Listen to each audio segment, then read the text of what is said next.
Hey, all. Thanks for stopping in again on What's on Your Plate podcast. My name is Sarah. I am your host, and I am really excited today for the conversation I get to share with you all. This one's been a long time in the making. I have with me here today Amy Klomp.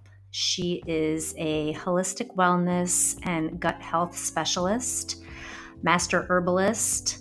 She is the absolute definition of somebody who completely gets out of her comfort zone, goes against the grain, and empowers you to do the same.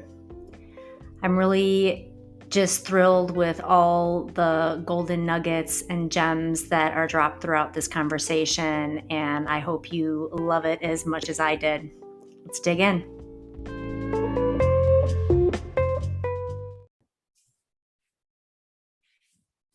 Welcome back to another episode of What's on Your Plate. I am here today. I have the honor of speaking with Amy Klomp. She is a longtime friend and a previous colleague. She has pivoted her path over the years and is focusing her energy now on holistic wellness and gut health, nutrition, and specialist. She is also the mother of 3. She is a homeschooling mama, wife to her forever boyfriend, her high school boyfriend, I believe, correct? Yes.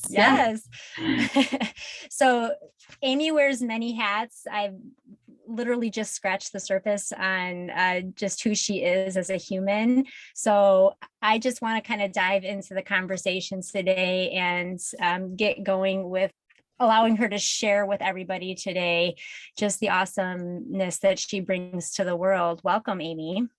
Thank you so much. That is super humbling to hear you say all those things because it has been just a complete and total journey. You know, like when you say you're scratching the surface, that could not be more true because I had my 40th birthday this year and it's been 40 years of transformation and progress. And yet you still don't ever feel like you completely have arrived yet. Right.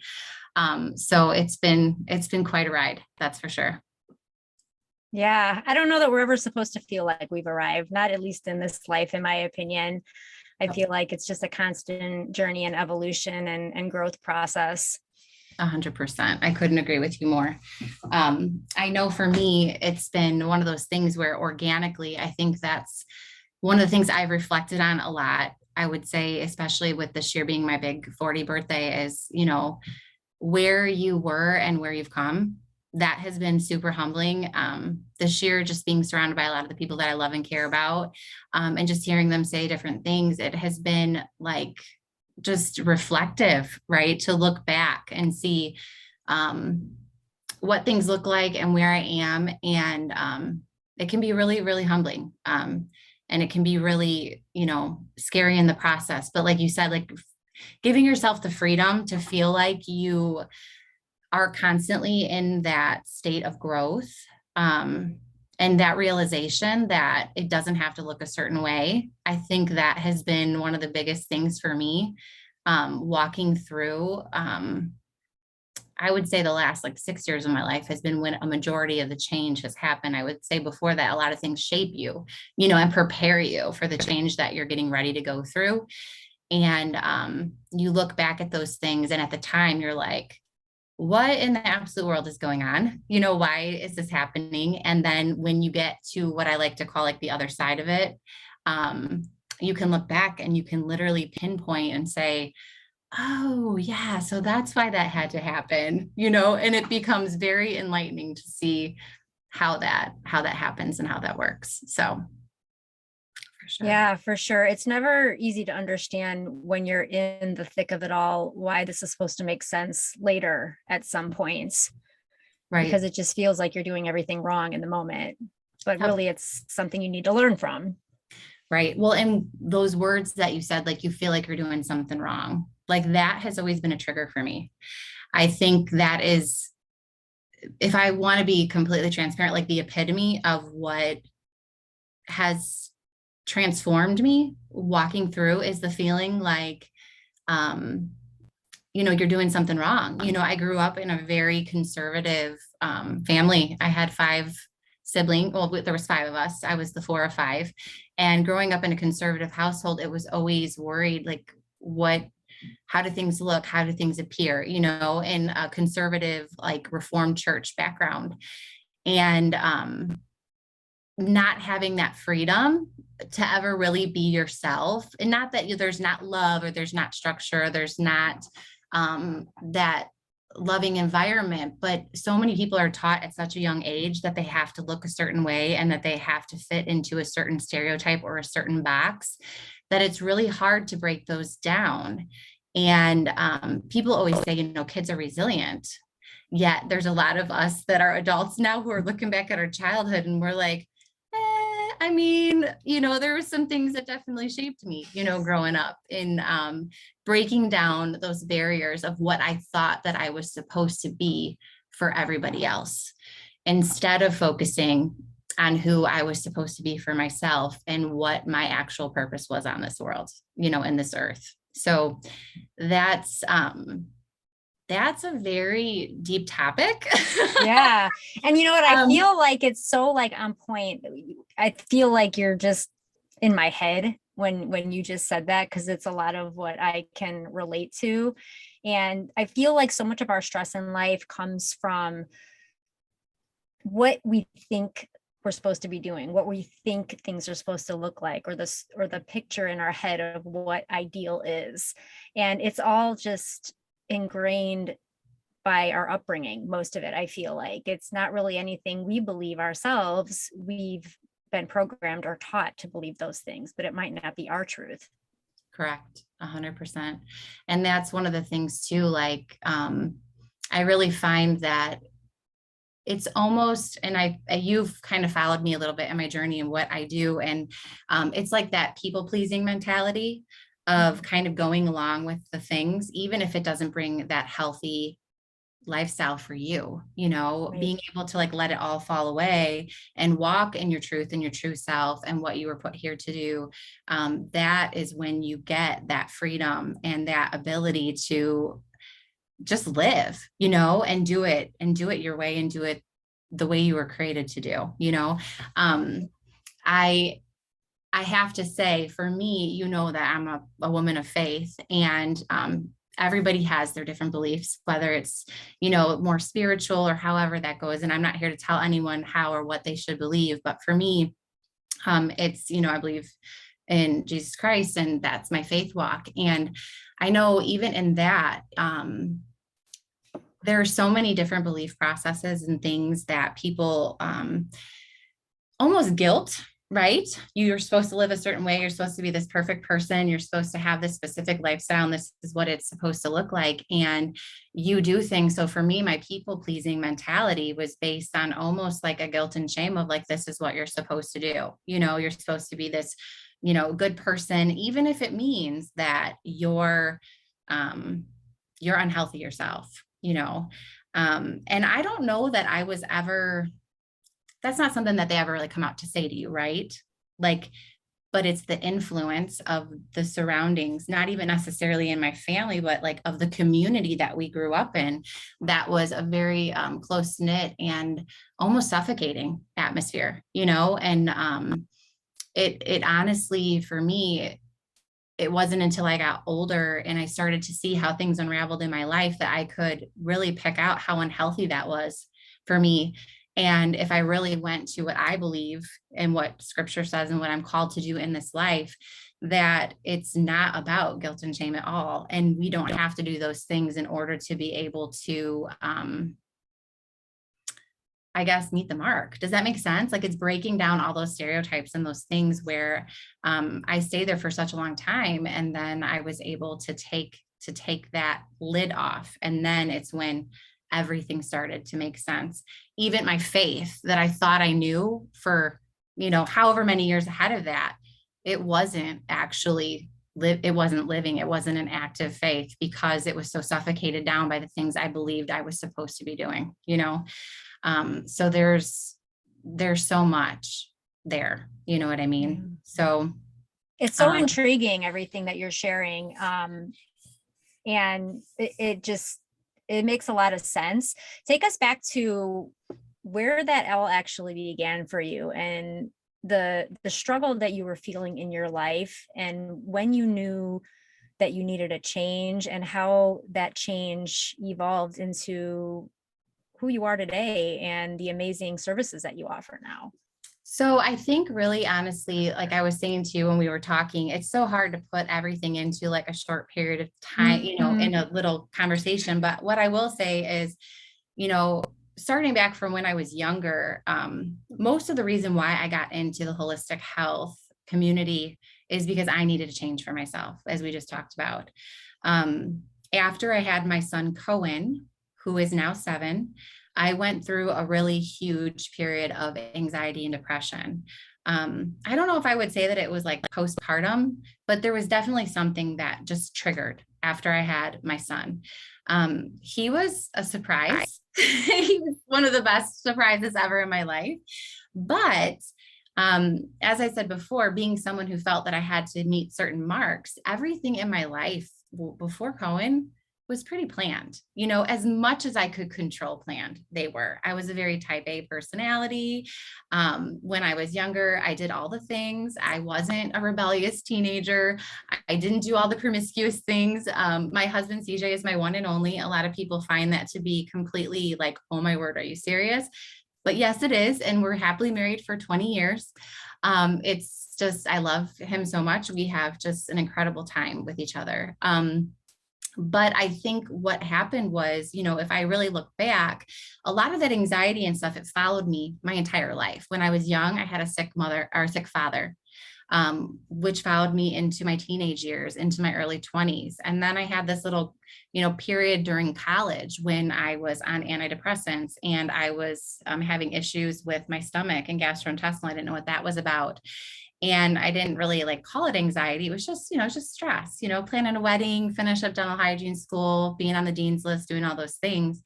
And then I had that fun time where my husband and I were double income, no kids, living the high life, doing all the traveling, all the things we wanted to do, like that little pocket in there. And then came the kiddos, and no one really ever prepares you. They don't tell you all the things, right? About what being a parent is and what that looks like, and how you start to slowly but surely, and I'm not going to say lose yourself. You don't lose yourself unless you completely allow that to happen, which I never have really been one to lose myself to my kids, but you start to adapt and change with what that looks like. And so after we had Cohen, I look at that and I started to really just feel like the weight of everything, almost like that caught up, almost things that I hadn't dealt with, right? From my youth, things that I watched my dad be sick. I watched my mom suffer from ovarian cancer twice. And then I had this perfect little baby and 2 other beautiful girls and my husband. And it's almost like it was like a PTSD that snuck up on me. And I finally had to open up and unhash all the things that I had never really quite faced before, because I just went on with life, and then my mortality became very real to me. And I started to almost have like health anxieties, and that anxiety and depression. I was so paralyzed and lost in fear of what if I got sick? What if what happened to my family happens to me? What if CJ has to raise these 3 kids by himself? Girl, I went so far as to say, how is he going to know what to do when, they go from 5T to 6T and they have to figure out what shoes the kids are going to wear the next year? Like, I took it there, right? So I was just totally paralyzed in this parallel universe that I had created for myself. And the sad part about it is I didn't tell anyone. I didn't let anyone know that was what I was feeling. A conversation that you and I would have, because this is what anxiety does, I would replay that over and over in my head. Did I say the right thing? What do they think of me? Are they going to like me? How did I look? What did I do? All the things that I never, ever would have thought was something that would be part of who I was. I didn't stand for that, right? I was always very happy-go-lucky, free-spirited, like all the things. That suddenly became this woman who I didn't even know who I was at that point. I didn't even recognize myself. But I went on with a smile. Now my specialty is gut health. So why does gut health and all the stuff that I'm telling you about my emotions have anything to do with one another? Because I was a complete and utter mess in my health. I was the most inflamed I was. I was the heaviest I was. My gastrointestinal system was completely horrible. I tell stories of people, and in natural health, we talk about everything, all the things people don't want to talk about, like bowel movements and, all the things, how you feel, bloating and headaches and women things. And honestly, I knew at every given moment where the bathroom was or where the exit was for me to be able to get to a bathroom. And why do I say that? Because when you are not okay up here, it's directly connected with your gut and what's going on everywhere else in your body. And I quickly started to recognize that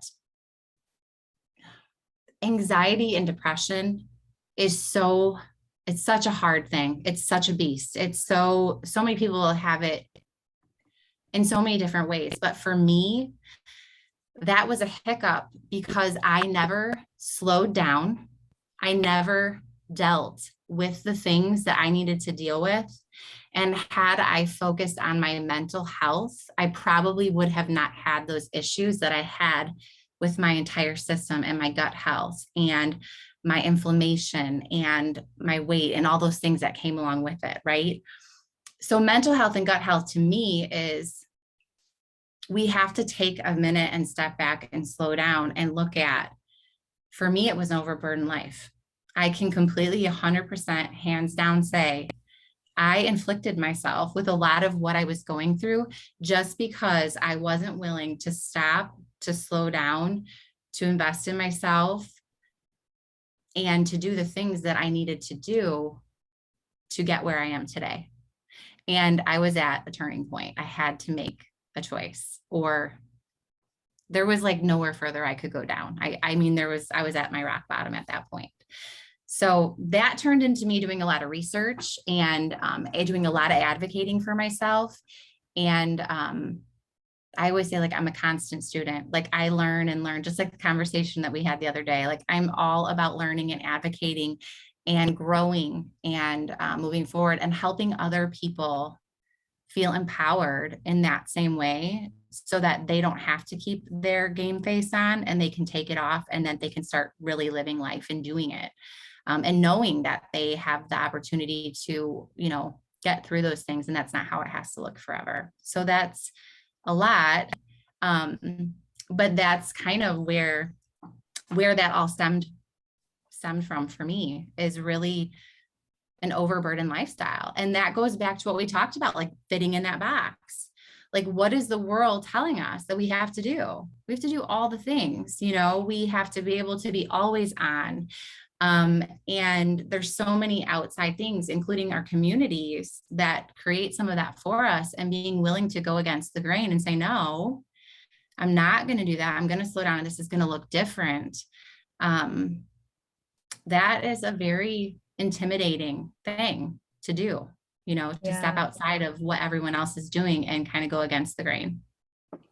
How did you, that is, you're right. It is a lot of information, but I mean, every bit of it is so important to hear because it's real. And I feel like most people aren't honest enough with themselves to actually, for one, admit it, right, to themselves in their own head, but also to share it and say it out loud.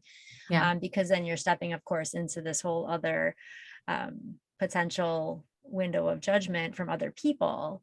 Even though you've seen immense benefit from going against that grain, there's still going to be people that have something to say about that. How did you get to the point where you just allowed yourself to step away from that judgment and just take control of your future? Well, I mean, that was a process. As you shared earlier, I do homeschool my 3 kids. That was probably the turning point for me. Everyone is like, why would you, why? If you were going through all that anxiety and stress, why in the world would you take your kids home? Why would you do that? Because my kids, my family is not the source of my stress. They are my purpose. Everything else outside of that and surrounding that was detracting my attention from what really was in front of me and what I felt at the time my purpose and was unfolding. That's what I needed to do. And I think the turning point for me was when I actually made the call to my kids' school, because at the time they went to a private school, and calling and cutting that tie with that whole community that I had grown up in, right? That I was part of, that was like, you're in like Flint, and I undid all of that with one phone call. And I was no longer an insider. I became an outsider. And that was probably the hardest call for me to make in my entire life. But after I did that and I set myself free from that, things just started to unravel. And becoming part of the homeschool community, can I just tell you what a fresh breath of air that was in my life? The women that I didn't even know that I had nothing to offer, like wrapped their arms around me and welcomed me into their sisterhood. And I think that was the beginning for me of realizing like there's people out there that go against the grain. Like find your tribe. Like find your tribe. And that's what it was for me. I actually wrote something down earlier that I wanted to make sure that I said, which is surround yourself with people who don't tell you what you want to hear, but tell you what you need to hear so that you can move forward and grow. And if you want to stay in the same place, surround yourself with the same people. Surround yourself with the people who that when you have an issue, are going to tell you exactly what you need to hear to stay in that same place. But if you've been there, done that, and you're ready to move forward and you're like, I know how that feels. I'm not really wanting that anymore, but I want to feel this. Then find those people who are going to help you be motivated to be better. And those are the people that I started surrounding myself with. And that in itself can be a struggle because people will judge you even because of that. Oh, well, she thinks she's good for that. No, I don't think I'm better than you. I just don't want to be where you are. Like I don't want those feelings. I don't want that to be my reality. Like I want this, and it's okay. Everybody wants something different, and that's not about them. It's about you and what you need to do, the changes you need to make to fulfill your purpose and to be empowered on this earth. There's nothing more inspiring than someone who is doing the work that they were put here to do, period. And so that for me was, I guess, the freedom. Like when you feel it, when you feel the freedom and it starts to propel you forward, you do not want to go backwards, and you're going to do anything that you can to continue to move forward. You know what I mean? And that is what I'm saying. It's not even about it's about mental health. It's about living an unburdensome lifestyle. It's about simplicity and what that brings to your life when you quiet all the chaos and those kind of things. And so for me, it was pretty simple. Once I started feeling it, I just knew that I never wanted that feeling to ever leave because it was it. How do you put into words like how that feels? You know what I'm saying? Yeah, absolutely. And I think what's so great about what you've done for yourself is that it wasn't anything that you had a plan for. You didn't script it. It was something that you just leaned into because it felt like the right place for you to be.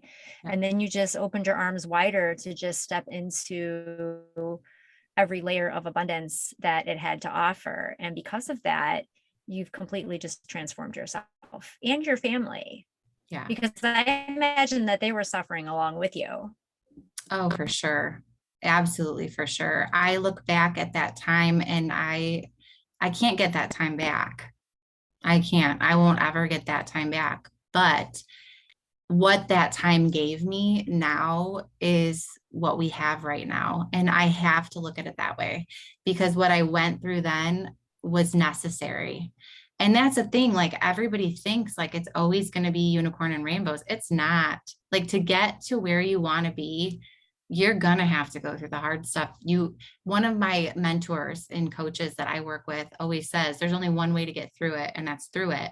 You cannot go around it. You can't bypass it. You can't, you got to go through it. So it's like ripping off a Band-Aid, you know? Yeah. And my kids, my husband, I mean, my marriage is night and day different, you know, from what it was 5 years ago with that Amy. The mom that I'm able to be, she still yells. She's not a perfect mom. I homeschool my 3 kids. There's definitely some yelling going on in my house. I always tease my neighbors and like when the windows are open in the spring, just get ready to hear the Klomps because we are a loud crowd, you know. But that's the thing. I don't try to pretend to be someone that I'm not. Yeah. We love hard, we fight hard, we do all the things, but we do life and we do it in a way that like take it or leave it. This is us. Like this is how Right. we are. And you will always know where you stand with us, Right. you know. Those are all such amazing points too, because it's like, just because you are against the grain and living your purpose in your abundance, it doesn't mean that you're going to have everything perfectly happy all the time. That's not what it's about. No, it's absolutely not. But it's, you know, I think the biggest difference now versus then, because for someone to say, hey, I struggled with anxiety and depression. I don't know that you're ever cured of it, right? Does that make sense? Like it's always something that's there, I would agree. but it's something that you learn to recognize and face head on and give yourself the tools to be able to cope and deal and move forward. And now when I look at that, there are times that are easier and harder in life. I mean, we get hit with things every day. We have to give up that control. That for me was one of the hardest things to recognize. Like I said earlier, I was a control freak. I was a type A personality. My house was always clean, all the things. When you're a homeschool mom, your house cannot always be clean. So that had to go out the window pretty darn quick. But now when I can start to feel some of those things, and these are the things that I teach some of my clients that I work with, is that you have to be able to have a plan or a strategy to be able to look at these things and decide, okay, what is mine and what is out of my control and how am I going to face this? The Amy that was 5 years ago would have been doing it this way. The Amy that's doing it now, how is she going to face this? And what are the different tools that she's going to use to get there? And I think that's what comes with growth, I think, is that maturity level of being like, okay, what's actually real? Like we have so many things that we think are real, but they're actually just our perspective. You know, I don't remember who it was that said it, but a lot of people don't even think about you as much as that, you know, you think that they do. Right. Right. Right. And it was Rachel Hollis, who I don't follow her a ton now, but she said other people's opinions of you are none of your business. But it's like, we're so self-consumed to think that, you know, it's not really about you. So a lot of the things that you're going through are things that are going on in here. You know what I mean? Things that you need to come to grips with based on your experiences and your realities. And I am the forever optimist. Like that's just one of the things. Like I always like to believe the best. And I do believe that everybody has that in them to be able to be that better version of themselves and to really live life fully, you know, and that's what I try to do. That's my passion, really, is just trying to walk with people and like have a cup of coffee on my table for someone, or if there's a mom that's struggling with something that's going on, hey, I've been there, I can listen.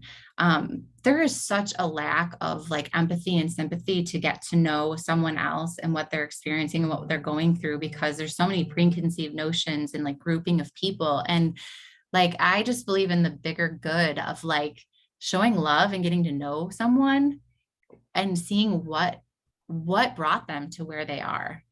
And then walking forward, you can disagree, you can live two separate, completely different lifestyles, but you can still come together and be loving and supportive and empowering of each other.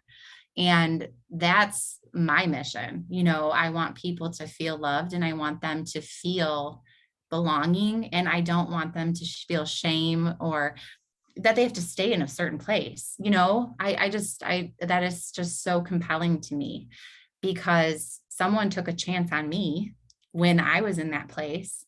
And it's kind of like the whole like paying it forward thing. and you just can't not share when you feel that change and that difference. You want to make it better, so that's, Yeah. yeah. Absolutely. That all just resonates so much. And I love hearing you speak about just where your heart's at and how it correlates with your mission and your passion. How do you think that this is a question that I had been in the back of my mind too, when you talk about how you are a different Amy today than you were 5 years ago. How do you think who you have become today will impact the confidence level of your children and how they might move forward based on your example? Oh, girl, this is an emotional one for me because it has been my prayer forever that I would have a relationship with my children, that they can feel that openness to come and talk to me as their mom. My mom is one of my most favorite people in this world. She is a warrior by every definition, and she has been through so much. And she was the most loving, most caring, most supportive mother ever. But you only know what you know, right? And their generation was different. It was old school. You didn't talk about things, you only told your parents, at least when I was growing up, what they needed to know, just to get by, because like in my family, at least, they would have freaked out because that conservative background that we came from, and I wasn't even that crazy of a kid, right? So I never felt like, now as an adult woman, I can talk to my mom about anything. But with my kids, that was always something that I just wanted to be able to have, that open communication, that confidence and that truth, and allowing them to be who they are and who God created them to be. And I think really for me, and I think that can happen anywhere, right? But since I'm a homeschool mom, what's really fun about homeschooling, and just to be clear, I never aspired to be a homeschool mom. I never had like a box on my checklist that said, be a homeschool mom. Like that was something that I felt called to do, and I actually fought it for a while. And I was like, no, not for me. And I ignored it for quite a bit before I actually started that. But we get to have conversations. We get to do life. We get to talk about all of the things. We get to be real in the conversations that we have. And one of my daughters is very much like her mother. She is a very big people pleaser, and I can see those things in her, and I can see those tendencies in her. And so I get to have those conversations that I wish that someone had had with me at a young age, to say, hey, listen, sis, I know where your heart is. I love it. You're beautiful. You're kind. You're all of these things. But that doesn't mean that you have to like sacrifice yourself or be unhealthy for yourself or let people manipulate you or create feelings that make you feel bad so that someone else can feel good. Like that's not okay. You can still be someone's friend and say no, or say no, thank you. You're not going to be everybody's cup of tea, and they are not going to be yours. And that's okay. I think growing up, we always thought like we need a lot of friends. And I tell my girls now at a young age, I'm like, you do not need a lot of friends. You need a few good ones. That's it. And I think that them being able to just see the way that we do life differently, as far as just, I guess this is going to sound so cliche, but sharing joy and being positive and leading with gratitude and being thankful for what we have. And, we don't live this huge extravagant lifestyle by choice, because we like what simplicity brings. We love to travel. We love to do these different things. We love to spend family time. And I think for them, I'm just trying to instill like less is more. And I see these little hints in my girls where they're starting to pick that up. They're starting to get it. They're starting to walk away from situations, and they'll be like, Mom, not in a judgy way, but this is what happened. And I was like, yeah, I'm good. Thanks for the invitation. And inside my heart, I'm like, thank you, Jesus. You know what I mean? Like amazing that they were able to walk away from that and say, yeah, that didn't sit with me right. And even when we talk about like health and wellness, my daughter Isabel struggled with some anxiety for a while in there. And we were able to talk through a lot of those things and work through them. And now I look at her as a 13-year-old young woman, and she's able to kind of navigate through those feelings in a more mature way than I ever would have. She's able to look at food choices and be like, yeah, I could have that, but I know that's going to make my stomach feel awful later. So I'm just going to pass on that and I'm going to have this instead. You know what I mean? And like, those are mom wins. Like, she's learning to listen to her body. She's learning what feels good.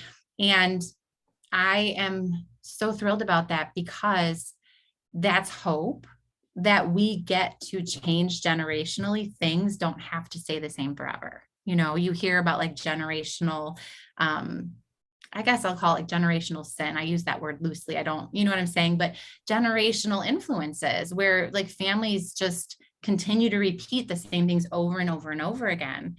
And we've definitely been able to establish a new vibe for our family moving forward. Like, it stopped there and it's moving forward differently. And that has been, I mean, I just feel super blessed. You know, I feel blessed that that's where we've been led. And now I'm just seeing how and why God led us to where we are, and the reasons why I needed to be home.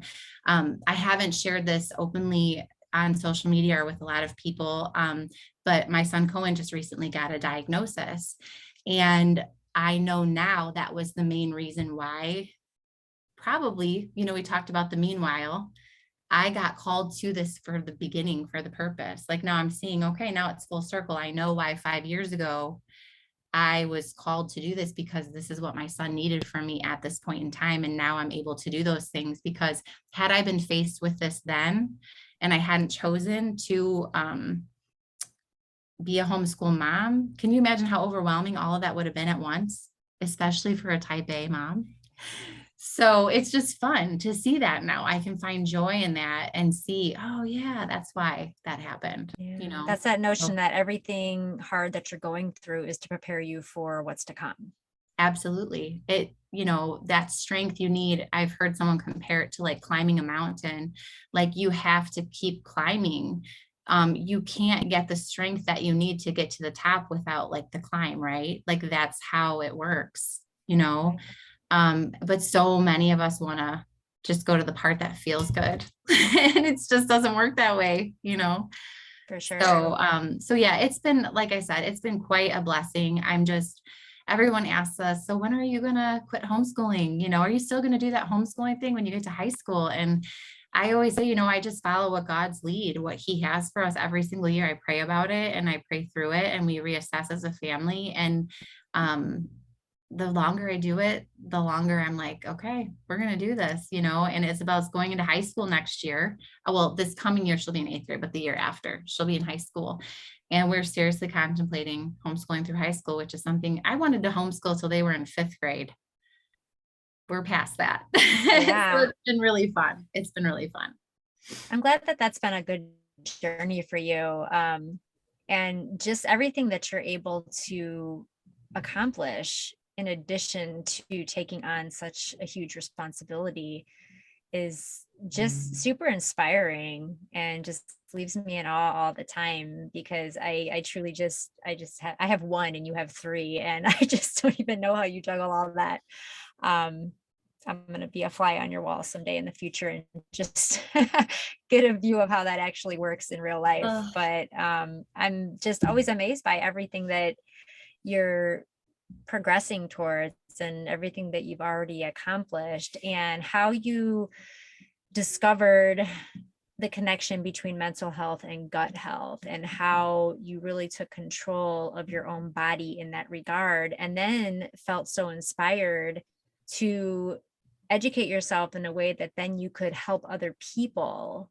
Yeah. Tell me more about that. Well, I think the thing is that so many people just don't get started because they don't even know where to start. That's how I was. When you're going through some of the things that I was going through, every single thing seems overwhelming. And there are so many different places that you can get information, and 5 different types of information, right? Because everyone has their own thought process or philosophy. I mean, we could look at lifestyles and look at how people are living across the board. And I think that for me, it's been a progression, it's been progress. And so that's what I try to help teach my clients. That's what I work on creating for them. I see that mom who's got chaos and who feels anxiety, who feels all those things and just doesn't know where to start.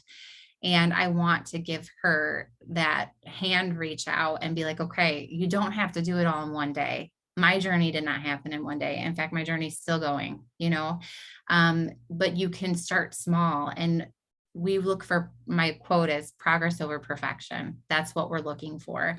And it truly is a process. So, I mean, that's what I try to teach in what I'm doing. I try to break down small things.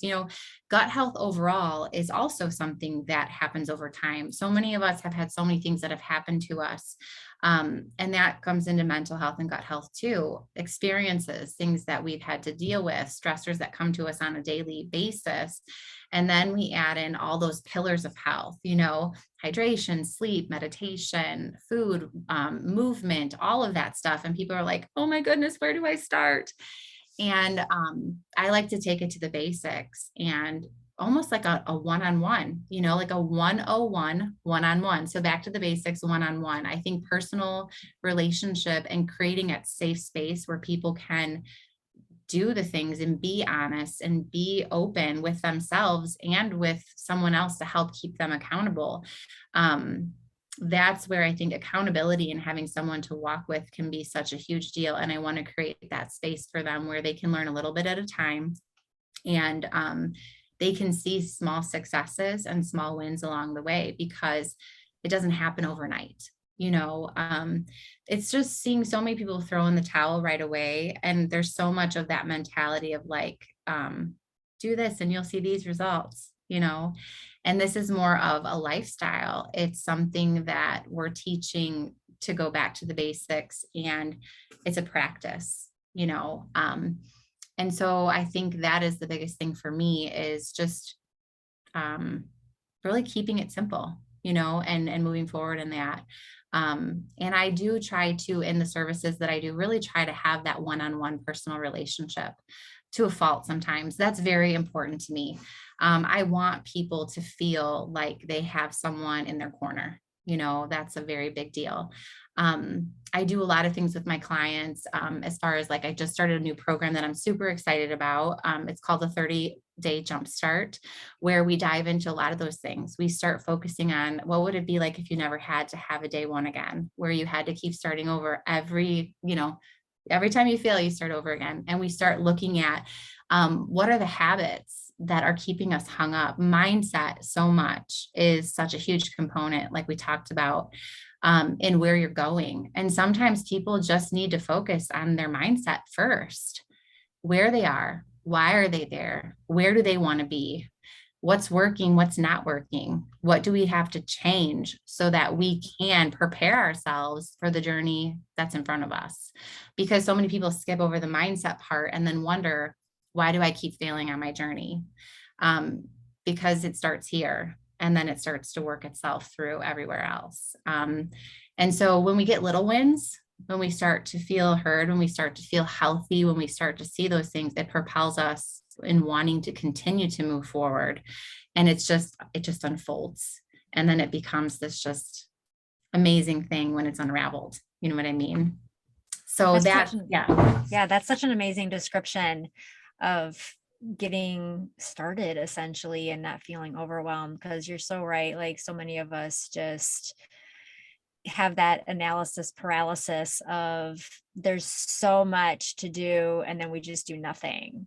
Yes. And I think that's one of the biggest tragedies of our progression forward, is that it just seems too much. So then we just do nothing. We do nothing about it. And then it's just this spiral and this constant just circle of helplessness and hopelessness in our hearts and minds and bodies. And, the fact that there's people like you out there who are help guiding people towards better overall health, that, I've heard you say it before, like, it starts in your gut.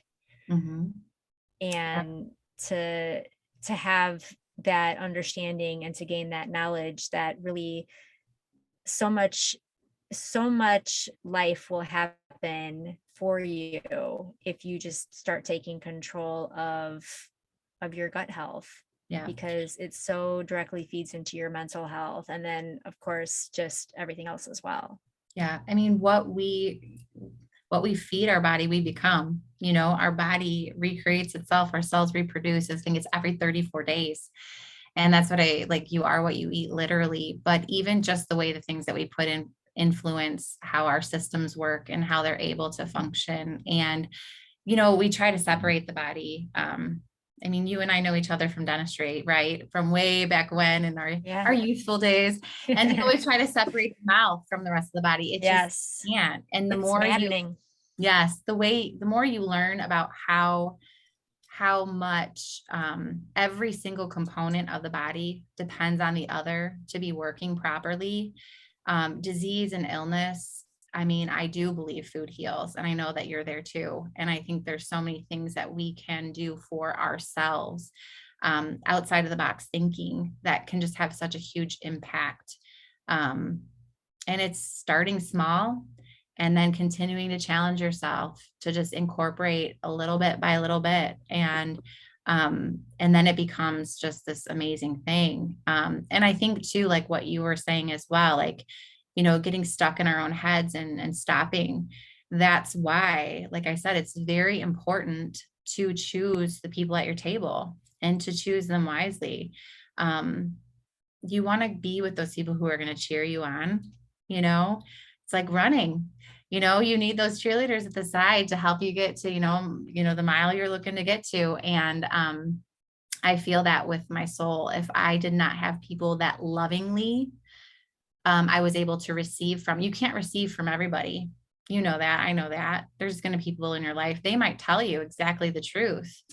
But if you can't receive from them, find someone that you love, that you can receive from, that you feel safe with, who will tell you maybe even those same things. And they're going to sound totally different when they hit your ears, because sometimes there's just specific people that make that difference. And once you find that person, cherish that relationship when you find those people who will fill you with what you need to hear, not what you want to hear. That's been, I think, in my journey, the biggest game changer for me. There's been times when I have a mentor who, I mean, she held a mirror up and she told me some really tough stuff. You're working from a fear mindset. That doesn't look good on you. This is a red flag and this is a red flag.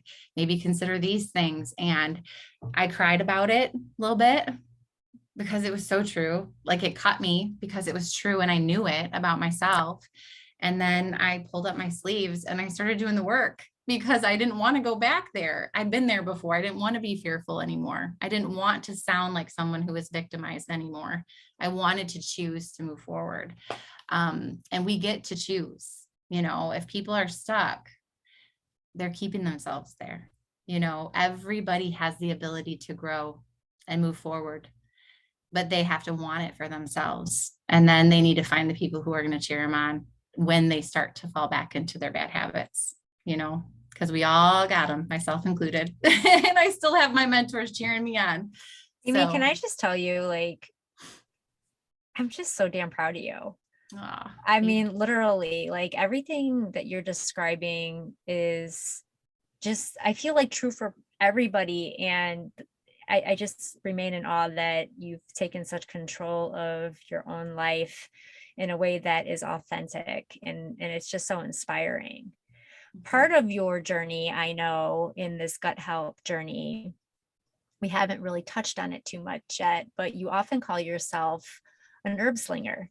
Mm-hmm. Tell me about that. How does that part of your journey tie into overall wellness? So when I was at my rock bottom, I was doctoring and I was looking for something, and everything that I found was a Band-Aid approach. Take this and you're going to feel this way. And I just started to dig deeper. And I started working with an incredible company that deals with adaptogenic herbs. And adaptogens made a huge difference for me in my life. Adaptogens are kind of something that you might start hearing about more now. They've been around since the beginning of time. You know, they've always been here, but, you know, everybody's starting to like, ooh, adaptogens, what are they? And I was blessed enough to start with them when I started my journey.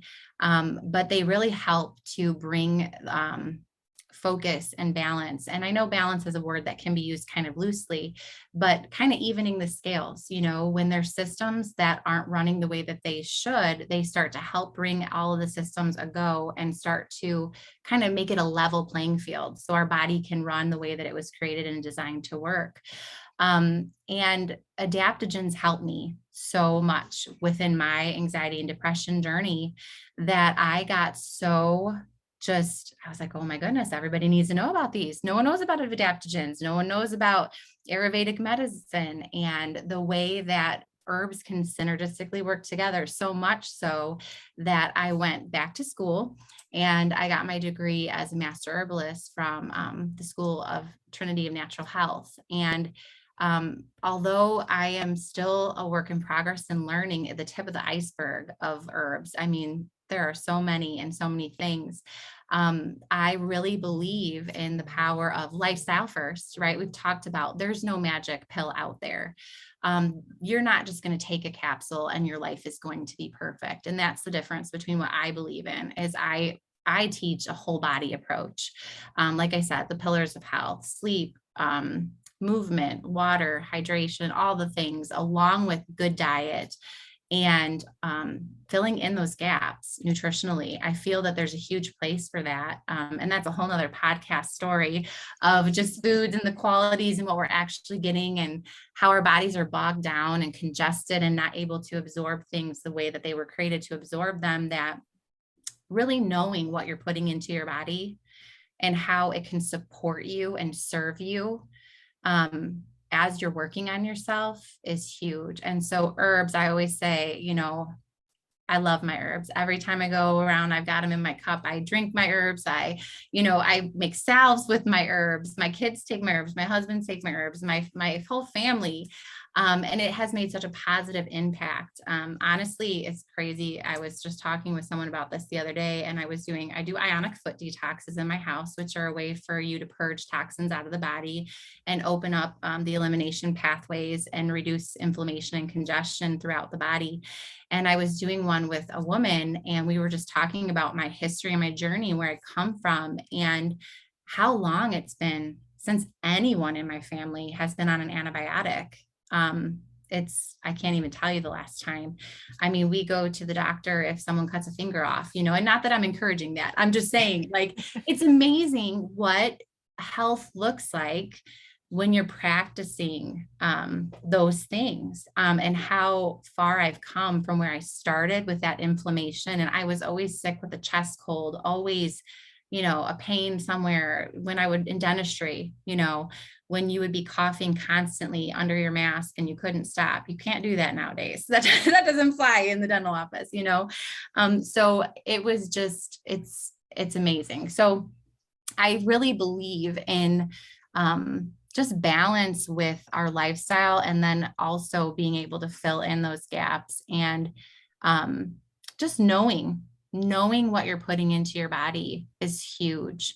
Knowing quality. And if you're not seeing changes, really getting to know your label a little bit better. And if you are using something quality, really getting to know your lifestyle a little bit better and kind of seeing, what do I need to adjust or what do I need to work on to bring this full circle, you know? So herbs are just fascinating. It's like a rabbit hole. The more you learn, the more you want to learn. It's just everything, I believe, was put here for us to use for what we need it for. And it's very fascinating when you delve in.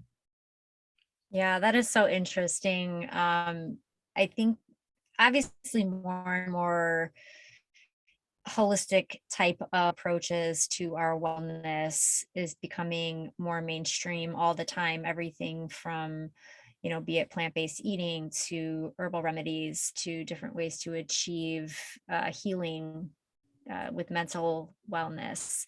And it's just so fascinating, all the different layers of it. And when you really do take control of it all and look at the big picture of it. Mhm. Yeah, and gosh, I feel like, and I'm not like superstitious, but I hate to like jinx it and say, but like my son has not been to the doctor in Mhm. probably 3 years. Yep. And I really believe a lot of that has to do with what he does and does not eat, Yes. what he puts into his body. And it's, there's no real way to know that for sure, right? I mean, it's not like I take him in and have those theories tested in any way, but somebody did recently ask me if I felt like his specific lifestyle, if it was the right one for a child, and if it was the appropriate way to essentially raise a child and fuel their growth. And all I could say to that was, I mean, the proof's in the pudding, and he doesn't have any, you know, severe allergy. And not to say that that's only from diet or lifestyle, but he's physically doing well, academically doing amazing, and again hasn't like had the need to go see a physician for things that a lot of other kids I feel like have. And whether that is because of his lifestyle, which to the listeners, that of which is veganism specifically for him, I don't know. I don't know, but I have no reason to believe that's not true. Well, and I think that's amazing. And I mean, I do believe there's proof because you have an intelligent, smart, thriving child who's healthy and well. And I think that going back to our, you know, having that thick skin and being okay to step outside of the box and do things differently than other people, even in just the snacks and stuff that you choose, at the ball field, and your kids aren't eating the same things as other, and they're like, what is that? That's your snack? Oh, my kid would never eat that. Well, they would if that's the choice that they had, like Right. it goes back to you only know what you know. And again, do we have junk here and there? Absolutely. Yes. Like we are not the product of perfection. But we do pay close attention to labels and what we're putting in and how they're affecting our family. And,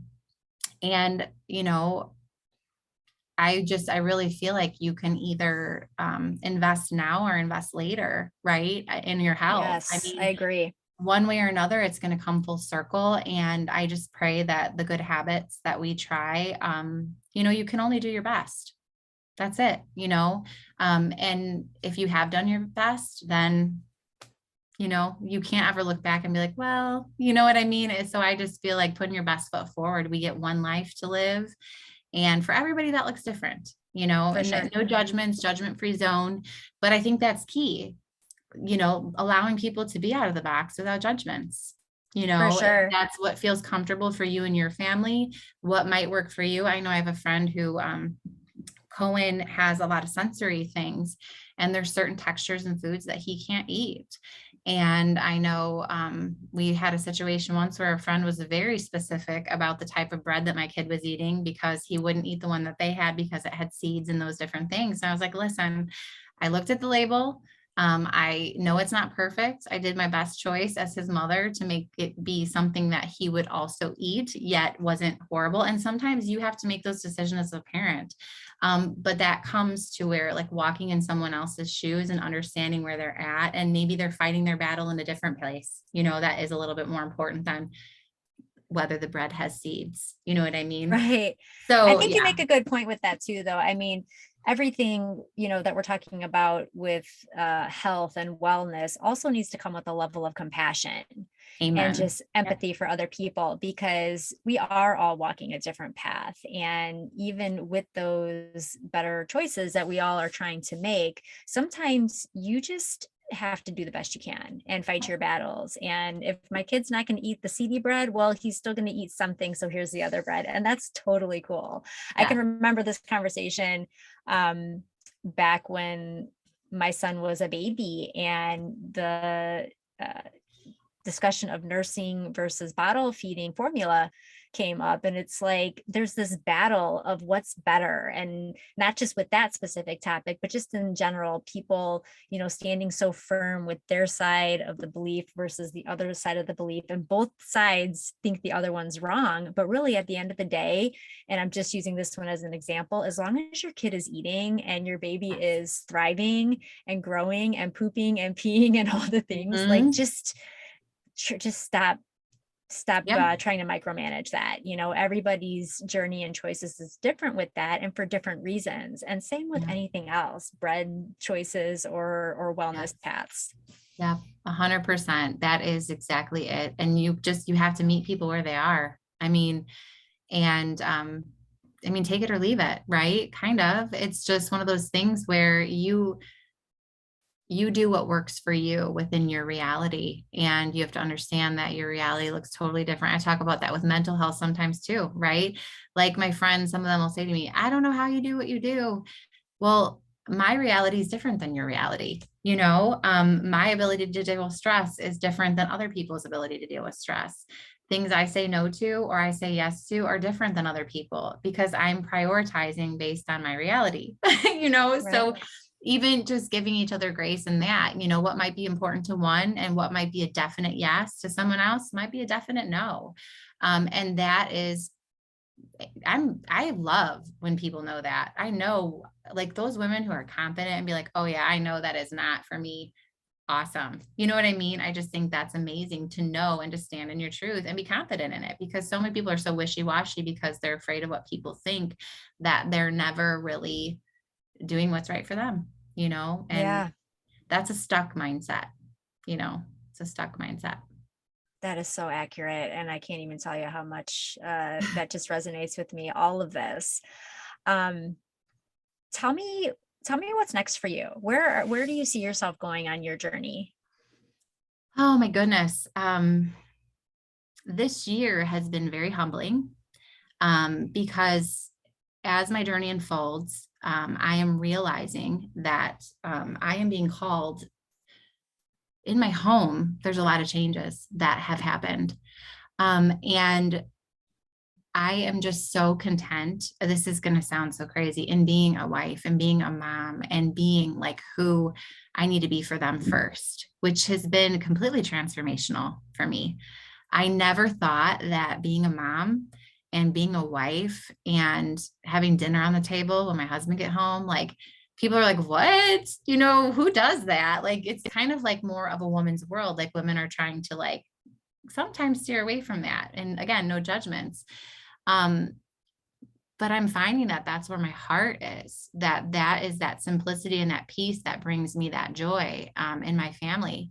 And so a lot of things have slowed down. I actually retired from my dental hygiene career. It's 2 years ago yesterday, which was the scariest thing I've ever done in my life. I was a career woman by all senses, and I loved what I did, and I was good at it. And being a helper, being a caretaker, that came natural for me. And it brought me a lot of joy.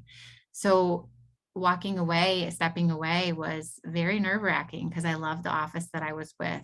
But when I came home and I saw what that did for my family and the peace that it gave me, and then being able to focus on my wellness business from home, it's been a really great balance. It's been great to be able to work from home, to make my own schedule, to be able to work while my kids sleep in the morning and then wake them up and do breakfast and do all the things. But even in that, like I said, this year, with my son's diagnosis, he was just diagnosed with high spectrum autism and Asperger's. There's more need there. And so I can step back and say, hey, listen, part of being healthy is understanding that my family's my first ministry, really, my first mission. But it's made me be more accountable to my family first, and then really focusing on wellness. And I'm really kind of starting to work more intentionally. Does that make sense? Choosing the things that I'm doing and the relationships that I'm building. I think sometimes when you're a person who genuinely cares for people and takes care of people, you start to give so much of yourself away because you want everyone to feel that love and to feel that passion that you and I just talked about, because that's the reason why I do these things. But what I'm realizing in my transformation of who I am is that I can love people, but that my time is also valuable and I can't just keep giving things away, because every time I say yes to someone else, I'm saying no to my family, and there has to be healthy boundaries for me.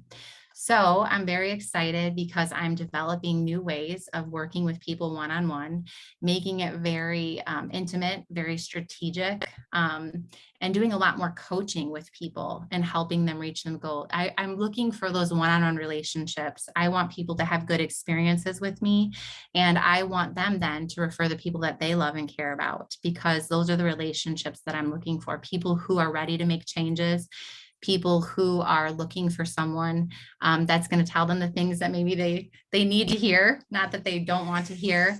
And that's where I'm going. So I'm really focusing on less is more. Even in my business, I want quality over quantity, and really choosing the people that I work with as well. And that has been one of the biggest realizations for me, because I want to do what I do and I want to do it well. It doesn't bring me joy to be scattered all over the place and feeling like I have to check a box and I can't do it the way that I want to be able to do it. And when people are working with you, they deserve that. Quality of customer care and your relationships are something that you need to really, I feel, provide for them when you say you're going to be able to provide a service. So yeah, so really just trying to continue to do what I'm doing, but continually refining it to be even better and better and more personal. And so I'm looking at doing a lot more programs, smaller, close knit, and just inviting people to invite those they love and care about to do this with us. So that's very simple, Sarah. Like really, like I am just taking it back to simplicity, because there's just power in that. Like you don't get that anymore. Everything is mass quantity and more and more and more and more. And I'm finding that more is less. That's so cool. I'm really looking forward to just watching your journey continue to evolve. And I love following you. And I am part of that 30-day program that you mentioned earlier. So I love to just continue to learn from you as well, and grow in my own path. As you are yourself, I'm a forever student as well. And I'm always just so open to knowing better so I can do better. Yeah. Essentially. Yeah. Yep. Amy, this is just, I can't wait to share this conversation. And I know when I listen to it again, in order to publish it, I'm just going to just reabsorb everything that you've said today. And I'm just so excited that I get to share this discussion with everybody who's willing to listen, essentially, because you just have so much to share. Tell us all where we can find you. How can we stay connected? Okay, a couple places. First, you can follow me on The Abundant Life. I have on Facebook. And then also I have a website. It is theabundantlife.amyklomp.org. And I have all of my information on my services there, from doing the 30-day jumpstart, ionic foot detoxes, gut health, supplementation, personal coaching, all the things are there. And I just love anytime that I get an email or I get to reconnect with somebody or a new connection. It's just a joy. I get so excited. I'm like a little kid. So yeah, so you can follow me there. With Instagram, it's kind of one of those things for me. Less is more. Girl, there are so many platforms and all the things. So really, I would love for you to be able to share that with people too. And I just appreciate you giving me the opportunity to be here. It's been really fun to reconnect with you and to see our relationship come full circle and where we were when we first met and who we are now as women. That is just the most amazing. It's just such a cool thing to see that and how that evolved. And so really, it's a privilege for me, and I'm humbled that you asked me. It really means a lot. So thank you. Yeah, absolutely.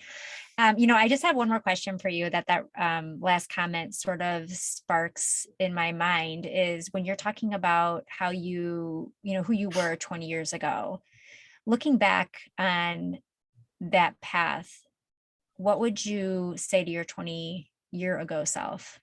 And would you be your friend? Would I have been my 20-year-old self's friend? Mm-hmm. With who you are now and what you would have told her?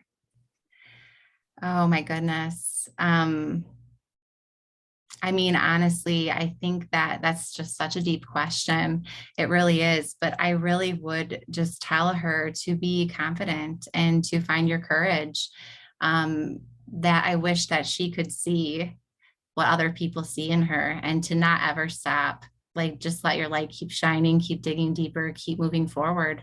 And I would hope that if we were friends right now, I would reach out to her and help guide her. That 20-year-old Amy always seemed to find the older women in the office to befriend. They always used to say, you're well beyond your years. And, because there was always that no nonsense. Like, I wanted to find the next thing. Like, I was always wanting to grow and be better. And I would just encourage her to stay on that path and just never settle, keep moving forward. So That's amazing. Thank you so much for your time today. yes, thanks for having me, girl. It was so much fun. We'll talk again soon. Sounds good.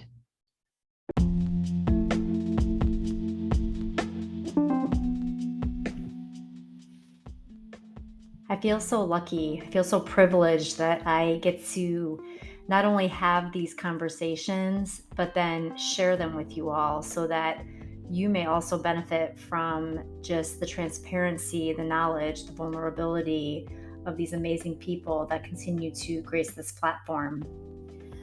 Some of my takeaways from this conversation with Amy today, there were so many, it was really hard to narrow it down. But for me, some things that certainly resonated: giving yourself the freedom to believe life doesn't have to look a certain way.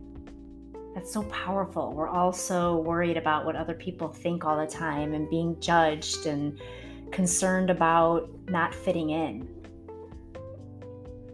And also, when you are not okay in your mental health, your gut health, as well as the rest of your body, will suffer.